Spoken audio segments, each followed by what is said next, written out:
how the House version that recently passed includes automatically registering men aged 18 to 26 for the draft. They're going to destroy 500,000 acres of farmland so that they can mine cobalt for military weapons.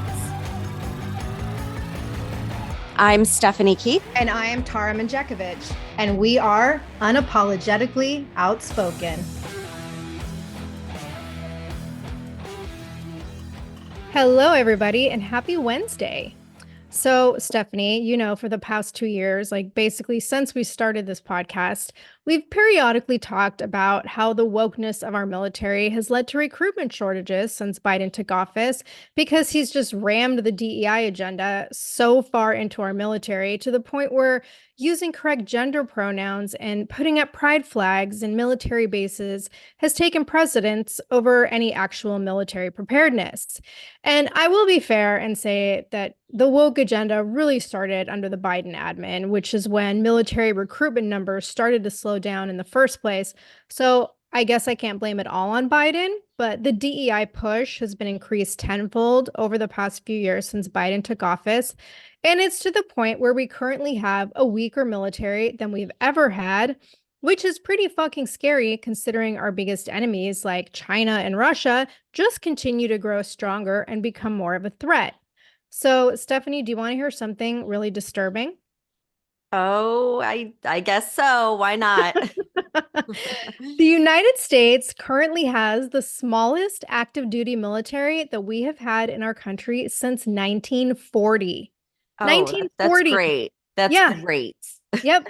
The smallest active duty military we've had in more than 80 years since World War II. I'm not surprised, though. Are you?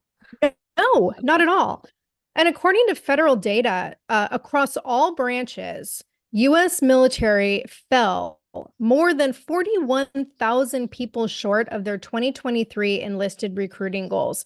Even gimmicks like lowering physical fitness standards for applicants and offering huge bonuses really hasn't made any difference in attracting recruits. Why? Because our military fucking sucks. Young, fit, capable, patriotic Americans don't want to serve under the Biden admin. I would say 99% of the LGBTQIA squad that they focus all their attention on catering to with this agenda is either too mentally weak to serve in any military capacity because they're too busy whining on social media about how underprivileged they are, or they're out protesting on college campuses in defense of Palestine and Hamas and a culture of people who believe that LGBTQ people shouldn't have rights in the first place and would gladly kill them if given the chance. And just in general, military-age Americans are mentally and physically weak.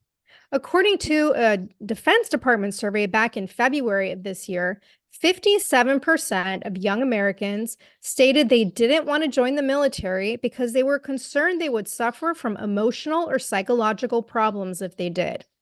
Then there was a Pew Research Center report from a couple months ago that showed only 23% of young people even qualify for the military because we have an obesity epidemic in America, and too many young people have disqualifying medical conditions, both physical and mental, and they can't meet the basic standards, even though the standards have already been lowered. Can I just jump in real quick? Because why are we not addressing this as a country? I don't want to get us too off topic, but I saw there's this viral video that's going around and it shows video footage from the 70s at the beach versus now. And in the 70s, it was every single person was lean, everyone. And now it's no one is. And they're clearly something has changed. But it's our food system. What the hell are we eating? What did they do to our food? And why aren't we talking about it? Instead, they just want to prescribe Ozempic and stuff. So, I mean, you would think when it's affecting the military, that would raise some red flags. But yeah, I don't really hear anyone else talking about it. So I'm sorry. I just had to throw that in because it's so apparent.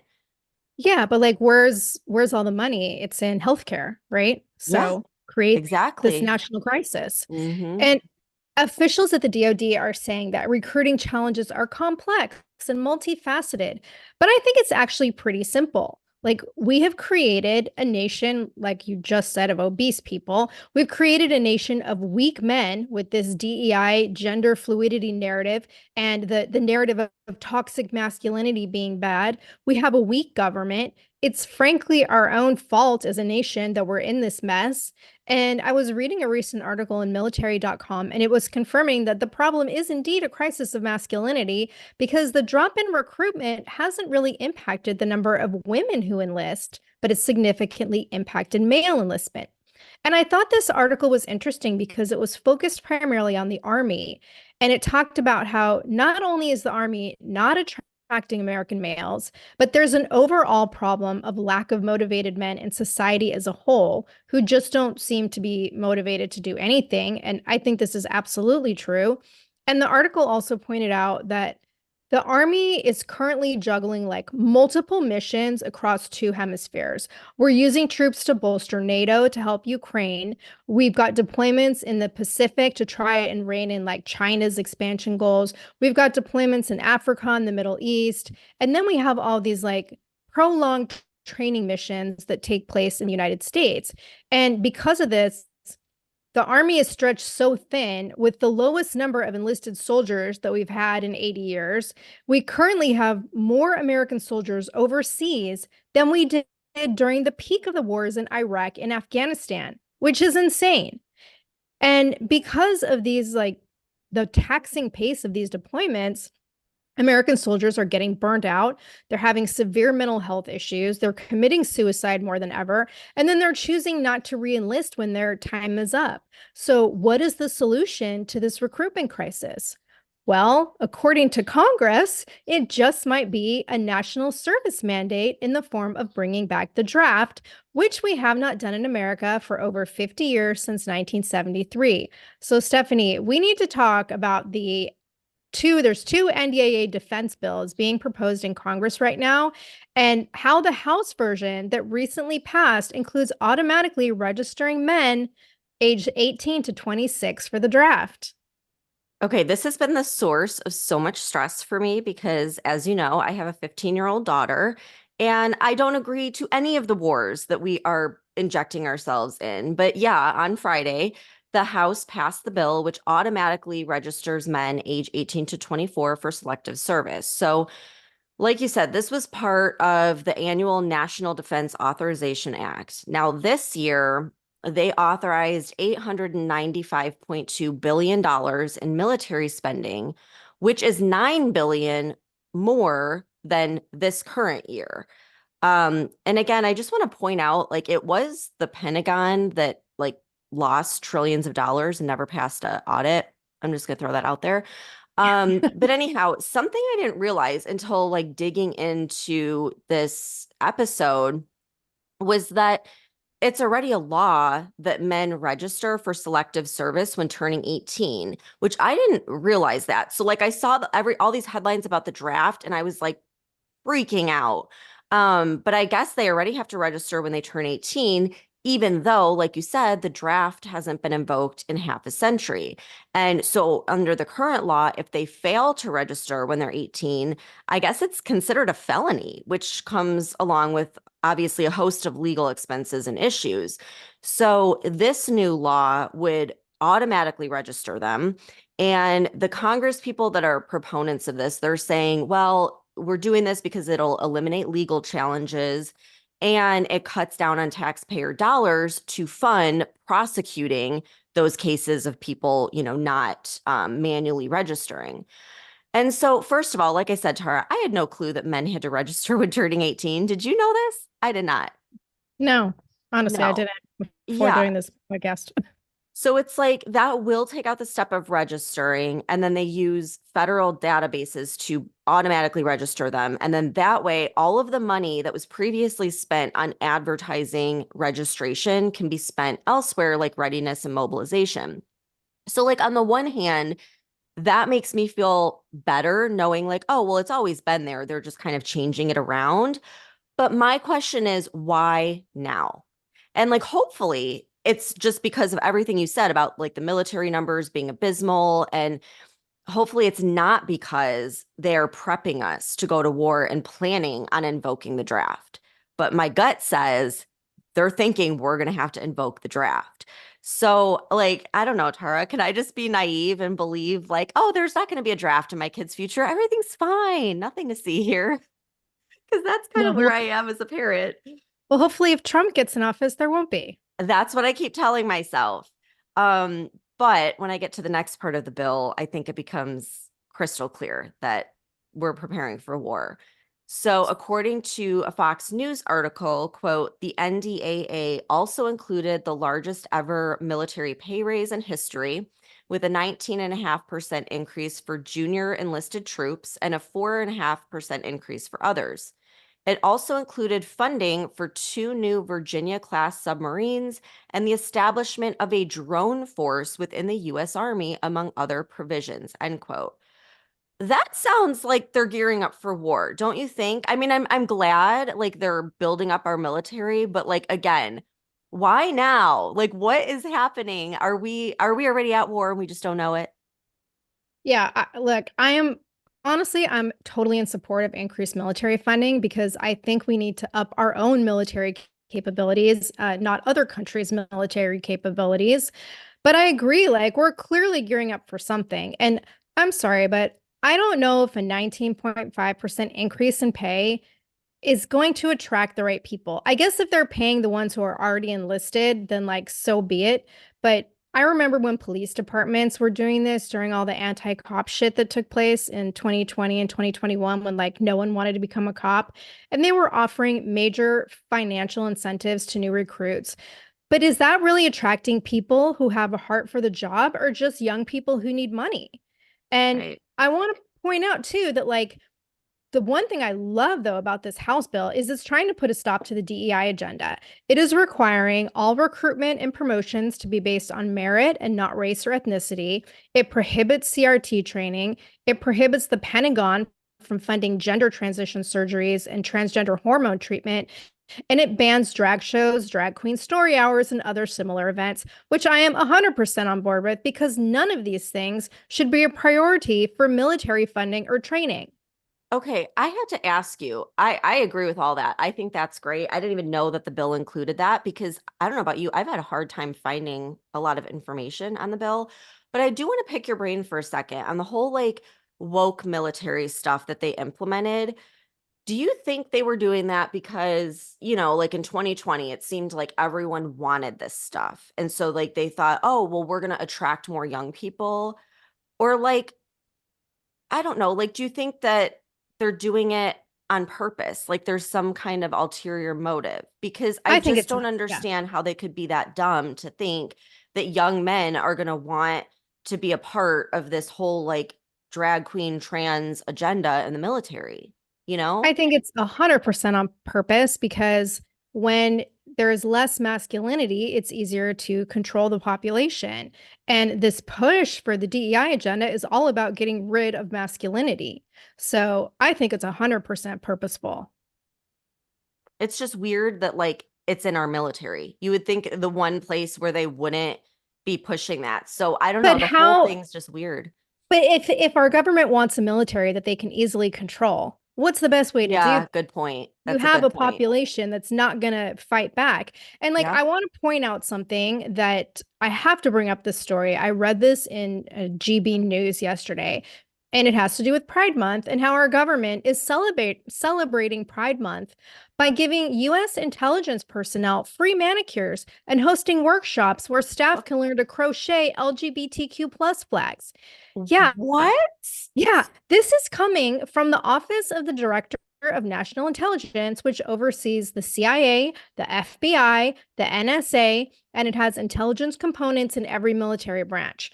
And I guess last week, the Daily Wire got a hold of this document that's announcing how all these activities are going to be taking place throughout the month, all during official working hours, by the way. And according to the document, people can have their nails painted with the pride or the trans flag colors in order to, quote, show their allyship to the community, end quote. The crocheting of the pride flags lessons are suitable for all abilities, even if you've never picked up a crochet hook.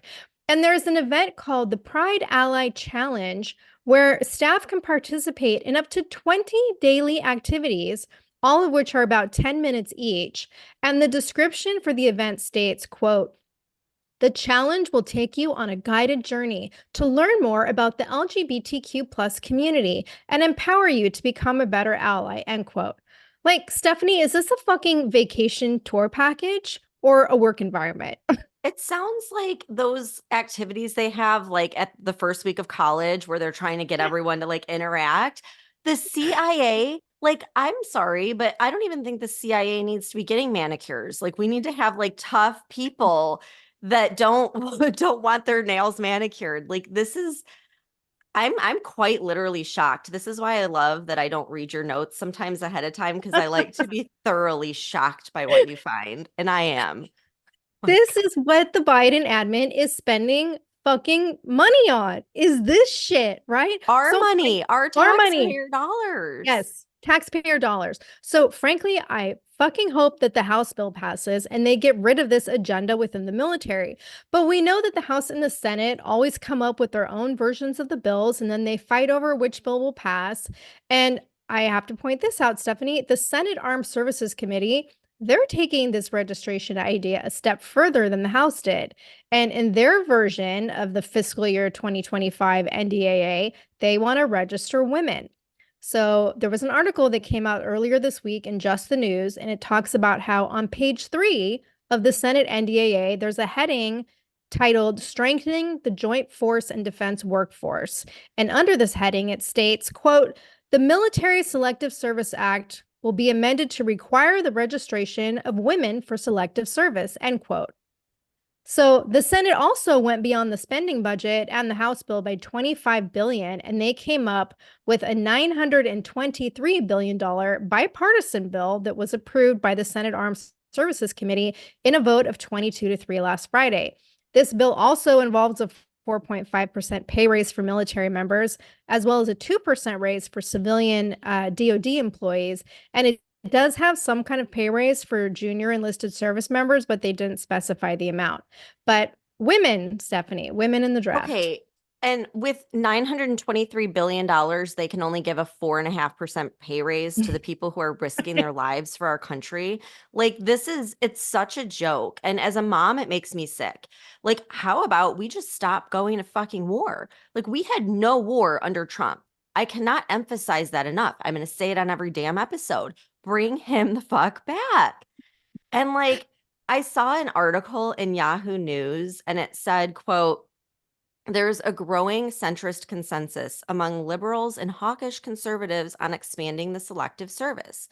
The American Civil Liberties Union, for example, is fighting for the right of women to be conscripted and argues that the selective service is an example of overt sex discrimination, end quote. I am sorry, but as a woman, I'm asking the Civil Liberties Union to shut the fuck up. Like, I don't want this equality. Like, men should be the ones going to war, not our 18 to 24-year-old women. And like, I also want to point out these are the same damn people that refuse to define a woman. But now all of a sudden, like, they have to include the term woman in the draft. Like, it's just the whole thing just pisses me off, Tara. I'm done. Well, what's interesting too is like there's really not a lot of articles talking about either of these bills and the selective service registration. And it honestly surprised me a little bit. Like almost every article I read was centered around the budget or how the House wants to get rid of DEI. So it's like, are they trying to keep this under the radar? Is it Yeah. legit? Like, why isn't the MSM talking about it? Joe Biden because if people think their kids are going to be going to war, they're not going to care about LGBTQ or abortion. They're going to worry about who's going to keep us out of war, which is Trump.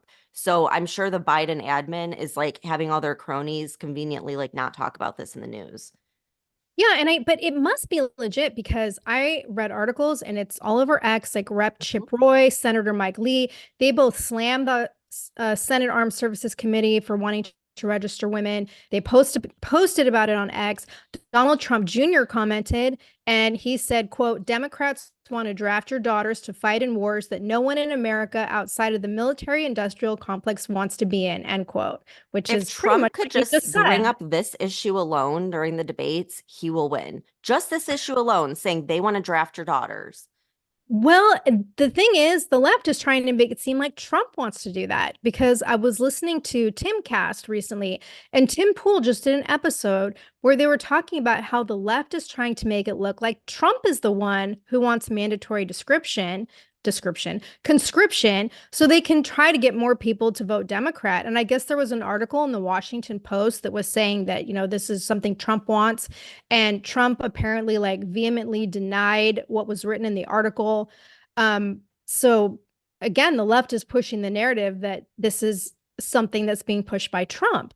But I do want to point out what I thought was interesting about the conversation that Tim and his co-host had on the show, because Tim suggested that in order to vote in America, you should have to register for the draft.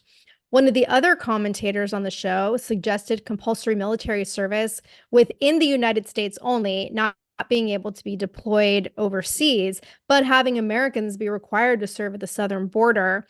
And I'm going to play devil's advocate here because I know you're against it, but I think it's interesting because there are dozens of countries that still have the draft. You've got countries like Sweden, Denmark, Switzerland, Austria, obviously like Russia, North Korea, Israel, Brazil, and like a ton of others. And in Norway and Sweden, the draft includes women. Denmark just started making the draft mandatory for women this year. And I want to point out that Denmark, Austria, and Switzerland are all in the list of the top 10 safest countries in the world. Denmark, Sweden, and Switzerland are also in the top 10 happiest countries in the world. So maybe there's something to be said for mandatory conscription. But I don't see how that would work here in the United States. Like, I question whether even a third of our population would be mentally or physically capable of functioning in a military environment because we are so like inundated with this DEI shit. We've become so entitled and spoiled and soft that I think a majority of young people would have a fucking meltdown if they were drafted. Yeah, and here's where I'm at with that. If this were a few years ago and Trump was still president and we were not getting ourselves involved in these ridiculous wars we shouldn't be in, I'd agree with you. I'd be like, yeah. And I would want to fight for that country, right? But knowing that we are funding these endless wars so that the elites can profit, I'm like, no, fuck you. I'm not sending my kid to go fight this war that we never should have been in the first place. So that's where it's like our nation, you have to have people that are like loyal to the nation and believe in it. And Biden has destroyed that just in a few short years. Trump can bring it back. And I think under Trump, there would be a lot of patriotic young people that would be for this. And I might even be for it. But right now, no. Like, I'm not going to send my kid to Ukraine when we shouldn't even be there. Like, it's absolutely insane. And it's scary that that's what we're talking about. And the left can say all they want that Trump wants the draft. All we have to do is look at the facts. There was not war under Trump. There was no war. He was ending war. Biden comes in and we're talking about world war now and drafts. So like, just look at your own eyes and what you're witnessing instead of listening to this stupid narrative that makes no sense. So, and I do agree that we are too soft and entitled and spoiled. Cardi B, who I am no fan of anymore since she endorsed Biden last time, but she did a TikTok video talking about the draft, and it was pretty funny. I should have played it for this episode, but she was laughing and she's like, they want to draft young men. She's like, have you all been on TikTok? Have you seen the young men? And she's like, good luck with that. And she just starts Yeah, laughing. And I was like, oh, she is so spot she's on. right. Yeah. Yeah. And testosterone, like just looking at the facts, not only from the 70s to now has obesity like become an issue, but testosterone has dropped significantly. So there's definitely like no masculinity left. I swear it's we got to do a whole episode on that. But I do want to shift gears for a minute, but just stick with me because it all ties back to the military. So this is taking place in Idaho as we speak, where 500,000 acres of farmland is going to be basically ruined because they are curtailing the water supply. So I had to bring it up because we're always talking about how they're attacking our food supply. And I'm going to play a clip from an Idaho small farmer that went on Fox News to talk about this issue that's happening. Talk to us. What is going on in Idaho where they're curtailing your water supply that you need for your farms? Well, like as you said, the state of Idaho and the Idaho Department of Water Resources has issued this curtailment of 500,000 acres. And to help put that in perspective, that's basically 781 square miles of farm ground that is being taken out of production. This is the largest curtailment in the history of the United States as far as farm ground. And of course, the worst problem is this is happening during a very plentiful water year. We have the reservoirs are completely full. And when I mean full, they're dang near breaking. The rivers are running as high as they possibly can, just trying to keep those dams from breaking. And I'm personally going to look at a $3 million loss if this curtailment continues.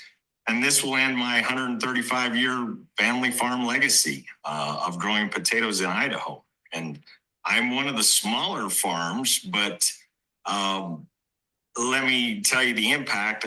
As a potato grower, I grow 23 million large orders of McDonald's French fries. And of the grain side of my operation, I grow 16 million loaves of bread. And with today's issues of farm ground being taken over and farm security, that's a significant amount. And I amount to less than 1% of really what this curtailment is about. Brian, can't the governor and the leadership in Idaho do something about it? This just seems like it's urgent and fix it. Isn't that their job? Yes, that is their job. The governor has the ability in the Constitution to end this curtailment. That's part of his role and part of his job. And so, yes, if the governor wanted to, we could end this curtailment today. And why isn't he? Because he's choosing to try to make the two groups, us and this canal system, which is down in southern Idaho, try to fight it out in what we call mitigation and come up with a private agreement amongst ourselves rather than following the way the Idaho Constitution and the water law has kind of dictated that it should be. We are checking. Okay, so that's crazy that he's one of the smaller farms. Yeah. And that's like, what did he say? 16 million loaves of bread. So we can expect the price of bread and potatoes to go up. And then everything that wheat, requires wheat, which is like everything. And so looking into this, this water, Idaho water supply, they're saying, well, we want to curtail it because we need to replenish the aquifers. That's their like reasoning behind all of this. And he just said the water is plentiful. Like their reservoirs are so full, they're about to break. So I call bullshit on that reasoning. And here is what I found that I think is really happening. So there is a company called Jervis that entered into a $15 million agreement with our military in 2023 to expand cobalt mining exploration in Idaho. So I was able to find one article, Tara, one article that is from the MT Express, and it reads, quote, Jervis's focus has pivoted to mining cobalt for aerospace and weapons manufacturing. The company's $15 million agreement with the U.S. government will reimburse Jervis using money from the additional Ukraine Supplemental Appropriations Act passed by Congress this year. Cobalt is commonly used in commercial and military applications and jet engines. We absolutely believe and understand its need for defense, end quote. So what does this have to do with the Idaho farmers not having a water supply? Well, cobalt mining requires a huge amount of water. And according to the article, quote, exploratory drilling will last up to 24 hours per day, 7 days per week through mid-November 2023 before restarting again in June 2024. So there you go. That is why now in June 2024, all of a sudden they need to curtail 500,000 acres of water supply. Like they're going to destroy 500,000 acres of farmland so that they can mine cobalt for military weapons. Like what the hell? Yeah, you know what's interesting? Like you mentioned that you couldn't really find anything on this. Yeah. And when I was looking up articles, I couldn't find a fucking thing either. But interestingly, Andy Frisella talked about this on Real AF yesterday, and he played a clip from Matt Kim's podcast. So I want to play that clip and the conversation they had. It's a little long, and some of it kind of repeats what you just said, but it's a very interesting take on this whole thing. And pulled that he started going after. And I've got some supporting stuff to even support his point. So let's just watch this clip real quick. Here's Matt Kim. Do you wonder where all the Ukraine money is going? Well, it looks like we've started a thread to pull. Idaho is trying to shut off water to 500,000 acres of farmland, 781 miles. But there's been plenty of rain this spring, so that's not it. They say it's due to water reserves underground, that it's projected to deplete at a too fast of a rate to preserve water supply. They need to shut off the water to 500,000 acres of Idaho farmland. But the Continuing Appropriations and Ukraine Supplemental Appropriations Act of 2023 approved $4.5 billion for direct financial support to the government of Ukraine, or so they said. Jervois Global Limited enters an agreement for $15 million for information on drilling at its Idaho cobalt mine, utilizing funds from the additional Ukraine Supplemental Appropriations Act. Why is money for direct financial support for the government of Ukraine being rerouted by the Department of Defense to a cobalt mine in Idaho? Cobalt used in batteries for your phones, computers, electric cars. There are countless valuable usages for cobalt. Any side effects of cobalt we should be aware of, considering we use it in everything? Cobalt exposure triggers impairments in cognitive and anxiety-like behaviors, brain oxidative stress, and inflammation. And do you know what's a necessary component of cobalt mining en masse? Guessed it, water. Lots of water. On May 31st, 2024, Idaho Department of Water announced shutting off water to 500,000 acres of farmland. June 21st, 2024, Jervois cobalt mine can start drilling 24 hours a day, 7 days a week. Idaho is shutting off water due to a shortage at the same time the cobalt mine is set to start operating 24/7. And it's Ukraine's funding bill, one of many, that gave $15 million to Jervois to restart operations after losing money. Couple of things to look further into. How many members of Congress have a financial interest in this cobalt mine? My initial research, a lot. Also, is it linked to the CHIPS Act, where they gave Micron a fistful of money to start manufacturing in Idaho? And are they trying to destroy crops so they can take the land and mine more cobalt, or is it purely to control the water supply? I was just in Idaho, absolutely beautiful state filled with great people. And the government shows up with the government gun and forces their will. Again, maybe it's just a coincidence and I'm just a conspiracy theorist. Perhaps. But one fact remains absolutely true. Money that we were told was going to Ukraine is not. There is no coincidence. And so I looked into this, man, and I backed it up. Here's the article that he references. They are absolutely shutting off the water to the local farmers, and even the local farmers are pissed off, saying that this water curtailment will dry up their land. And more importantly, this order came after they had already paid for fertilizer at the cost of about $400 per acre. So they're already in a backload. They need this water so the crops can actually grow and they can, get the yield of the harvest. They put this in after they've already fertilized. They've already dumped a shit ton of money into their crops, and now they have no water to actually do anything with it. They still have the water. They didn't shut it. Okay, I'm not going to play the rest of it because it's very long, but Andy's like, they haven't shut the water off yet. And then DJ's like, yeah, but what do you think about this? And his basic response was like, this has absolutely everything to do with controlling the food supply and the global agenda, which is what we talk about all the time. And like Matt Kim was saying, like, coincidence? I don't think so. This is the military industrial complex at play right here. The money that was supposed to be going. So Ukraine, this basically proves that Ukraine is nothing but a money laundering scheme, because money that was supposed to go directly to Ukraine to protect them from Russia is going to Idaho to mine for cobalt to make military weapons for the military industrial complex so that all the people invested in that make a shit ton of money. Like, It's clear as day. And I don't think it's a coincidence that there is not one article out there that connects the two. There's an article about cobalt mining, and there's articles and news clips on Idaho farmers. The only people connecting the two are podcasters like Matt Kim, who I love, by the way, Andy Frisella, us. I mean, it's so clear, but they are purposely censoring this shit in the media so people can't put two and two together. Yeah.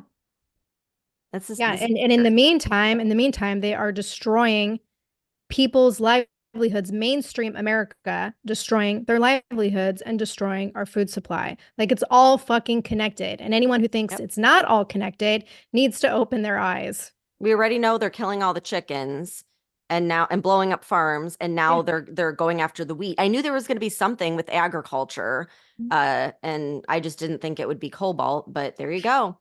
And they're still trying to ramp up the whole bird flu thing. Like, we haven't talked about that lately, but there's articles that come across my feed every single day about how they're trying to amp this up as like the next big incoming pandemic. Millions upon millions of chickens have been killed because of that since our last episode. And guess what? The chickens have no signs of anything wrong with them, but they're testing positive. And what test are they using? The freaking PCR test. Yeah. It's like, hello, wake up, people, wake up. So yeah, that's crazy. So shifting gears yet again, but just something, notable that also happened this week that has to do with war. This happened on Monday, where Netanyahu, the Israeli prime minister, dissolved his war cabinet. And this comes after two key members resigned. So it was the cabinet minister, Benny Gantz, and he resigned in protest over the way that Netanyahu has handled the war, despite like all the calls for ceasefire. And then government minister Gadi Eisenkot, I don't know if I'm saying that right, he resigned as well. So Yahoo News reported on Gantz's resignation speech on June 9th, where he cited his reasons, quote, that a post-war plan for the enclave never materialized. And he also said that Netanyahu has not prioritized recovering the remaining Hamas-held hostages, end quote.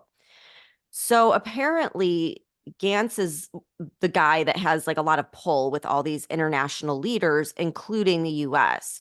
So, they're saying it's not a good look for Netanyahu. I don't really know enough about it. It doesn't really seem like it's going to affect a whole lot, because even though the cabinet's dissolved, moving forward, like major policy decisions regarding the war is still going to be taken up by the wider security cabinet. So I don't really think it changes anything. I think it's more just like maybe a perception.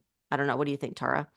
Yeah, from what I read, a spokesperson for the prime minister's office said the only reason they even had a war cabinet in the first place was because Gantz wanted it, and it was like a prerequisite for him. And so him leaving means there's no need for it anymore. And now Netanyahu will only have to confer with the defense minister and the strategic affairs minister. And reportedly, it's just not going to have much of an impact on decision making within Israel. It's not going to impact the chain of command. And I was reading in The Guardian that Netanyahu told his cabinet on Sunday that in order to reach his goal of eliminating Hamas, he's had to make decisions that were not always acceptable to the military echelon, including Gantz. And he told them, quote, "We have a country with an army, not an army within a country," end quote, which I thought was interesting. And regardless of how he's being perceived on the international stage, reportedly, Netanyahu's popularity within Israel has improved since Gantz departed. Interesting. I don't know much about this Gantz, but I could just imagine like some woke like shit stirrer or something. But I don't know. At least they have an army. That's more than we can say. So yeah, we'll keep everyone posted. But yeah, reach out to your congressmen, your senators about this draft, because I don't want my kids being drafted. I certainly don't want my daughter being drafted. So we'll stay on top of that one. That has me worried as a parent. And we'll keep everyone posted. But thank you so much for tuning in, and we'll see you back here on Friday. If you're sick of all the crazy shit going on in our country and you want to express your support and patriotism for the show, head on over to our Etsy store at UO Patriot Chicks and check out our new stickers. The link can also be found on our website. If you love the show and you want exclusive episodes, support the podcast and join the conversation by becoming a member of our Patreon community. We'll be posting weekly member-only podcast episodes and content that isn't available on the weekly podcast. Every Patreon member will also get a free Unapologetically Outspoken sticker and updates about our new sticker release before they're made public. And be sure to follow us on TikTok at Unapologetically Outspoken. And if you haven't done so already, please rate and review the podcast. The more you support us, the more people we can reach. So help us spread the word.